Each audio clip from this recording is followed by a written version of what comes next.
Welcome back. A broad coalition of independent contractors and small businesses are continuing to fight to repeal Assembly Bill 5. Joining us this morning with an update on the fight against AB5 is Chairman of Reform California, Carl DeMaio. Carl, good to see you. Good morning.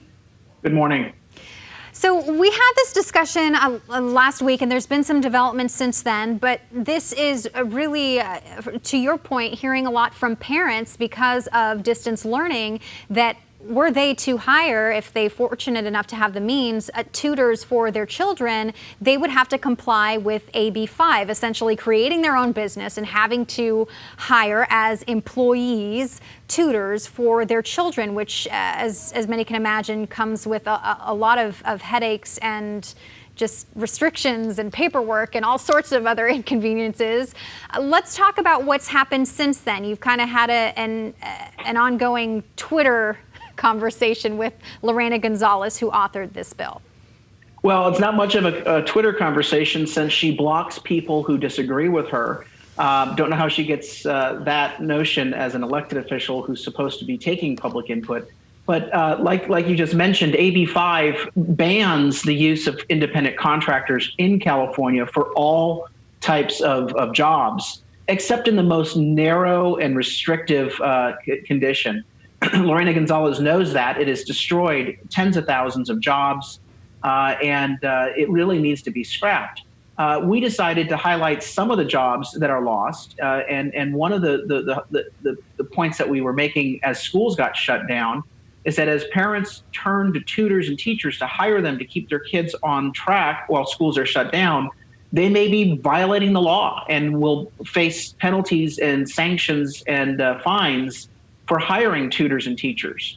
The state's Employment Development Department, which handles enforcement of AB5, has come out stipulating that, yes, tutors and teachers have to comply with AB5, parents have to comply with AB5 when hiring them, and have confirmed that it's almost impossible not to comply with AB5 when you hire a teacher or tutor.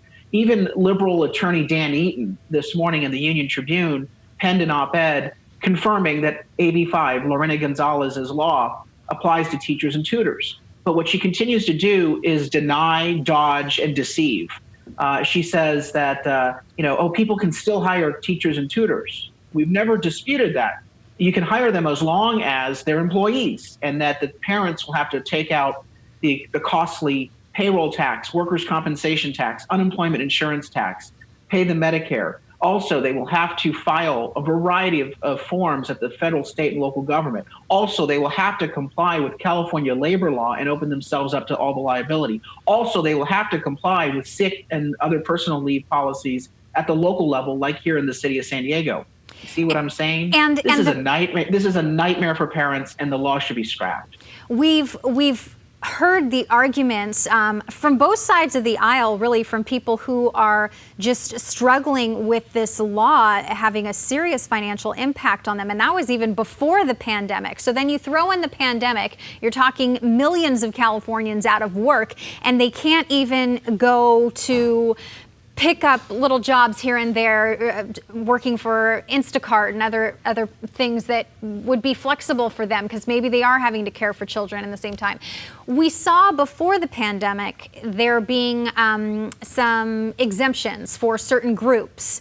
And because this law was just passed and forced on us, why can't we make some exemptions now? Or are we at the point where we just need to say, hey, put it to the voters, or let's scrap it and start over and put it to a vote?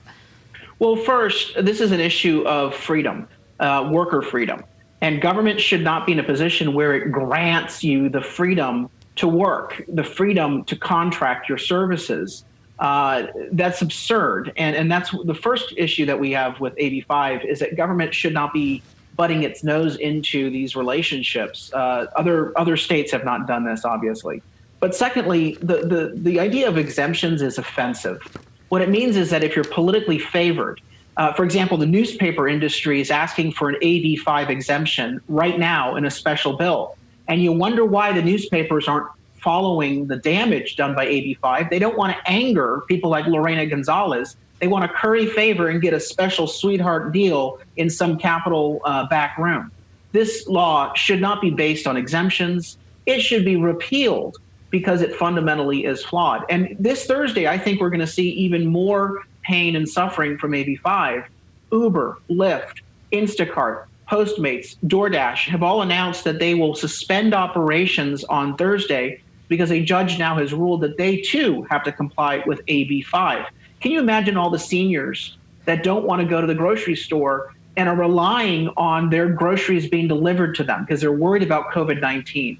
Or how about everyone that's unemployed that has turned to Uber and Lyft and DoorDash to earn a little money to make it through the pandemic?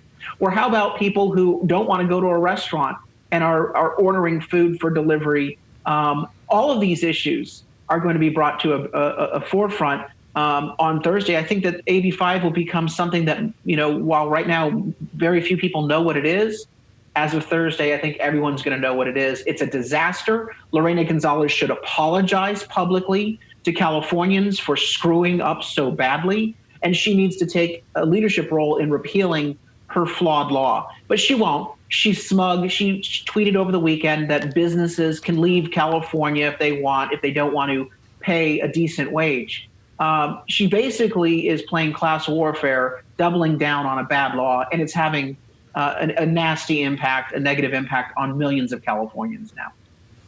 Well, we're going to keep following the story and see what happens. Carl, thank you for your time this morning, and I know there will be more